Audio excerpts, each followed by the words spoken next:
problem.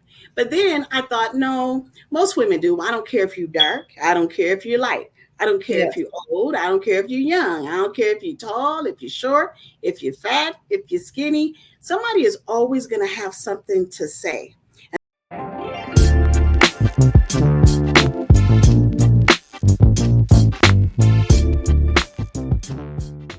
I am about to bring on our first guest, Miss Onyx Brice. Hello.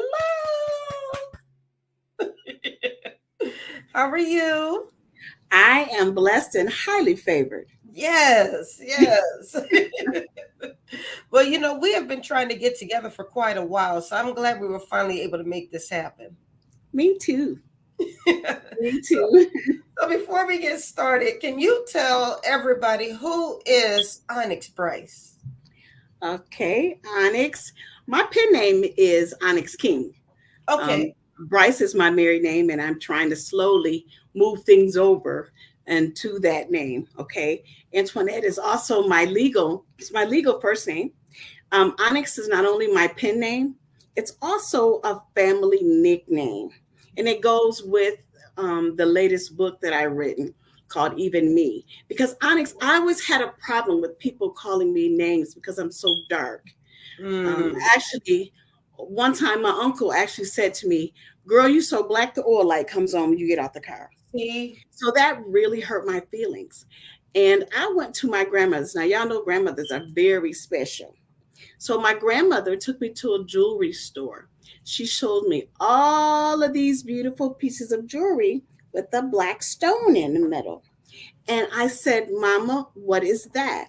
And she said, "That stone is called an onyx. And you're as precious to me as that jewelry will be to the people who buy it." I look at this picture. It's a little video of a little girl. She was 13 and she was absolutely beautiful. And her mom has been just like campaigning all over social media. The little girl killed herself because friends, I guess, bullied her and told her that she wasn't pretty. And I thought, wow, I thought I was the one that had that problem.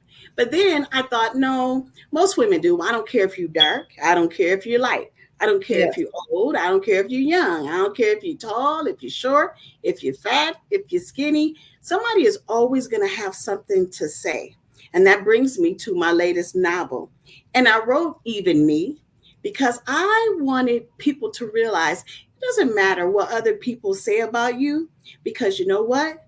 God loves even me. Even me is just I've gone through a lot in my life, and that in us as women, we go through more than people can imagine. Absolutely. Some people will say, "Oh, she's so beautiful." Yeah, but somebody doesn't think so. And maybe somebody very close to her. So I know how that feels. Mm-hmm. So I chose that feeling in my life. See, I like getting my feelings out on paper. I'm People say, "You're shy." I said, "Yeah, just kind of I'm shy. I used to be, but I learned that by writing things down, I can tell you. I may not be able to tell you everything with these lips, but I can write it down. Come on now. I can write it down, and then you can see whatever it is." And so, like I said, Even Me is not my life story. It is fiction, but it Mm-hmm. is based on actual events.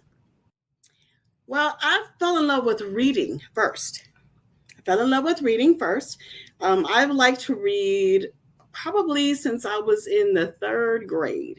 I'm 55 years old, and I have liked to read that long.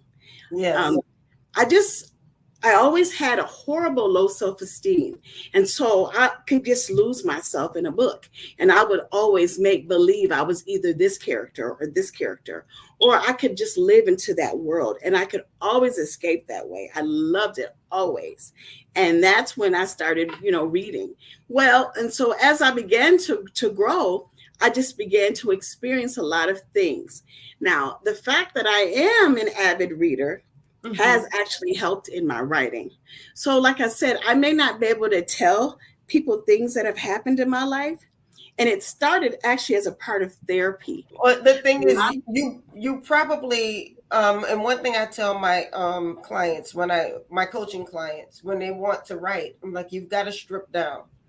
Yeah. And when you strip down, even if the story isn't written perfect, they see you, and when they see you, they see themselves, and you're touching people. So you probably were able to touch a lot of people because you stripped down and became very honest. Yeah. And that helped. And since then, it seems like, oh, I kept going. Pandemic, even me, the girl that glows too, basket full of lemon. I just kept going, kept going. And the writing just was just, the books just kept coming and just kept coming. And then I met this young man on, I met him online, and he was like, well, do you think you know how to write hood books? I was thinking to myself, what's a hood book? But I was like, well, I do have that gift to write. So once he explained it to me, I was like, sure, I can do that. Mm. And I did. And well, you're reaching people who are reaching out to you and asking you to write. They're curating with you. yeah, well, people don't understand how much it takes out of me.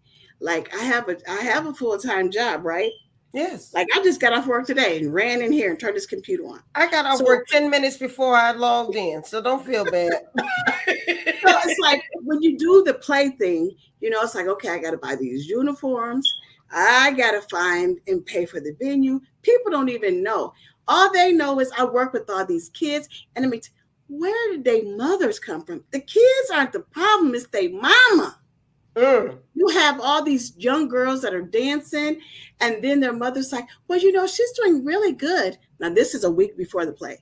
She's been doing so good back here. Don't you think she should be better in the front? And I'm like, honey, the girls are standing in the front. Their routine is totally different. Why would you want to take your daughter who have excelled back here for months, put her up here, expect her to learn that routine and excel up here like she is back there? Solely on just the flow of things. When I read a book, and I don't know if that makes sense, I want a book to flow like I'm watching a movie. Yes, of course. Mm-hmm. You want to make sure that the timeline makes sense. Yes, it has to make sense, but it has to be entertaining. Of course. Yeah. It needs to be entertaining, and everything needs to make sense. I mean, if I get to the end of the story, and I'm like, wait a minute.